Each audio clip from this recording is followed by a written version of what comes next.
everyone, we all welcome you in India's best learning platform, Upcoming IAS, and today's topic of discussion is about the India-EU Trade and Technology Council setup. So without doing any further delay, let's see its key areas. So students, as the topic suggests, recently क्या हुआ है, India और European union ने एक trade and technology council को setup किया है, जिसके अंदर वो काफ़ी सारी जो ट्रेड रिलेटेड चीज़ें हैं, जो टेक्नोलॉजी रिलेटेड चीज़ें हैं, उनको एसेस कर पाएंगे, म्यूचुअली वो उसको सॉल्व कर पाएंगे, म्यूचुअली वे निकाल पाएंगे उस चीज़ को करने का. सो लास्ट ईयर ये जो अनाउंसमेंट थी ना, ये 25 अप्रैल को करी गई थी कि ये न्यू मैकेनिज्म बनाया जाएगा और ये अब जाके जो ट्रेड एंड टेक्नोलॉजी काउंसिल है सेटअप करी गई है. एंड स्टूडेंट्स, अब जो हम आगे डिस्कस करने वाले हैं बहुत इंपॉर्टेंट पॉइंट है, तो आपसे ध्यान से सुनना. सो जो यूरोपियन यूनियन है उसने ऐसी टेक्नोलॉजी पार्टनरशिप जो है ना, ट्रेड एंड टेक्नोलॉजी काउंसिल वाली पार्टनरशिप, उसने ये सेकेंड टाइम करी है. फर्स्ट टाइम उसने यूनाइटेड स्टेट्स के साथ करी थी जून 2021 में, और अब उसका जो सेकेंड पार्टनर है इस टेक्नोलॉजी काउंसिल में वो इंडिया है. सो आप समझ सकते हैं कि इंडिया की वर्ल्ड वाइड प्रेजेंस अब क्या होती जा रही है. उसने रशिया को, उसने चाइना को काफ़ी हद तक पीछे छोड़ दिया है. अब जो है मार्केट में वो सिर्फ और सिर्फ यूएस और इंडिया है, और हाँ रशिया भी है, उसे इग्नोर नहीं कर सकता, और चाइना को तो इग्नोर करा ही नहीं जा सकता. बट यहाँ पे मेजर देखने की बात यह है कि कितनी ज़्यादा वर्ल्ड वाइड इंपॉर्टेंस अब इंडिया की होती जा रही है उसकी सॉफ्ट पावर की वजह से, एंड हर चीज़ में ह्यूमैनिटेरियन एड प्रोवाइड करने की वजह से. इसलिए यूरोपियन यूनियन ने उसे अपना सेकंड पार्टनरशिप चुना है यूनाइटेड स्टेट्स के बाद.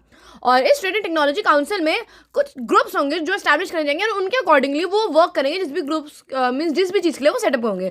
सो फर्स्ट ग्रुप जो है वो म्यूचुअल इंटरेस्ट पे सेटअप होगा, ऐसी चीज़ों पे सेटअप होगा जैसे स्ट्रैटेजिक टेक्नोलॉजीज, क्योंकि आपको पता है कि ये मॉडर्न एरा, टेक्नोलॉजीज के बिना कुछ नहीं हो सकता. इसलिए ऐसी टेक्नोलॉजीज लेकर आई जाएंगी जिससे कि उन चीज़ों पे वर्क हो सके जो ऑलरेडी एग्जिस्टिंग टेक्नोलॉजी है, जो न्यू टेक्नोलॉजीज होंगी. और डिजिटल गवर्नेंस पे, डिजिटल कनेक्टिविटी पे काफ़ी ज़्यादा एरियाज़ पे काम किया जाएगा, उन्हें बहुत ज़्यादा फोकस में रखा जाएगा, और इन एरियाज़ पे वो जॉइंटली काम करेंगे जो कि म्यूचुअल इंटरेस्ट के एरियाज़ है. क्योंकि देखो, लास्ट माइल डिलीवरी आपको अपनी सर्विसेज की करनी है, इसलिए आपको अपनी गवर्नेंस को इंप्रूव करना है. और अब जो गवर्नेंस है ना, अगर आप वो ऑनलाइन वे में मीन्स डिजिटल वे में आप उसे और ज़्यादा स्प्रेड करेंगे तो वो ज़्यादा से ज़्यादा लोगों तक लास्ट माइल तक पहुँचेगा. इसलिए डिजिटल गवर्नेंस पे फोकस किया जा रहा है. देन डिजिटल कनेक्टिविटी, जितनी ज़्यादा roads connectivity, rails connectivity important है, फिजिकल इंफ्रास्ट्रक्चर इंपॉर्टेंट है, उतना ही ज़्यादा आज के टाइम में डिजिटल कनेक्टिविटी भी इंपॉर्टेंट है. इसलिए इन एरियाज पे भी काम किया जा रहा है. आर्टिफिशियल इंटेलिजेंस पे काम किया जाएगा, मीन्स म्यूचुअल इंटरेस्ट पे साथ में मिलकर काम किया जाएगा, जिससे कि और ज़्यादा इंडिया और यूरोपियन के जो रिलेशन है वो फॉस्टर होंगे.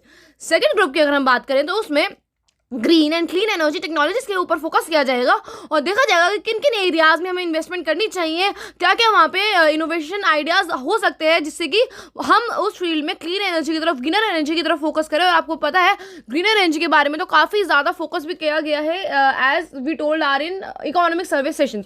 तो उसमें काफ़ी ज़्यादा ग्रीनर एनर्जी और बजट में भी काफ़ी ज़्यादा बोला गया, इवन बजट में ज़्यादा बोला गया है. इकोनॉमिक सर्वे में तो G20 से रिलेटेड ज़्यादा लाइमलाइट थी. एंड अगर हम थर्ड ग्रुप की बात करें तो जो थर्ड वर्किंग ग्रुप होगा वो ट्रेड से रिलेटेड, इन्वेस्टमेंट से रिलेटेड, रेजिलिएंट वैल्यू चेन से रिलेटेड, उसकी सप्लाई चेन से related, energy and raw material से रिलेटेड वो सारी बातें करेंगे कि किस चीज़ में कहाँ इन्वेस्टमेंट करनी चाहिए, क्या हमें अपने ट्रेड में इम्प्रोवाइज करना चाहिए, सप्लाई चेन कैसी होनी चाहिए. सो इन सभी एरियाज़ में जो वर्किंग ग्रुप्स है वो अपने अपने एरियाज़ में वर्क करेंगे. और स्टूडेंट्स, जो ट्रेड एंड टेक्नोलॉजी काउंसिल है ये एक साल में एक बार तो होनी ही होनी है, जिसका जो वेन्यू होगा वो ऑल्टरनेट बेसिस पे डिसाइड होता रहेगा बिटवीन EU एंड इंडिया. और प्लान किया जा रहा है कि इनकी जो फर्स्ट मिनिस्ट्रियल मीटिंग होगी वो स्प्रिंग ऑफ 2023 में कंडक्ट कराई जाएगी. और इससे होगा क्या, ऐसे टोल यू कि जो यूरोपियन यूनियन है, जो इंडिया है, उनके रिलेशंस जो है वो फॉस्टर होंगे. उनके जो इंक्यूबेटर्स हैं, उनकी जो स्टार्टअप वाली कंपनीज हैं, जो people to people ties up है, people to people ties up means जो एम्प्लॉयज़ होंगे उनकी जो उनके रिलेशंस अच्छे होंगे. सो इसीलिए ये बहुत ज़्यादा ज़रूरी है आगे टेक्नोलॉजी वाले फील्ड में फॉस्टर करने के लिए कि लोग कोऑपरेशन के साथ आगे बढ़े. तो इसी के साथ हम मेरे सेशन को यही एंड करते हैं. Thank you so much. Do share it with your friends so that they can also get the benefit of Prelims Booster series, and stay tuned for the next update.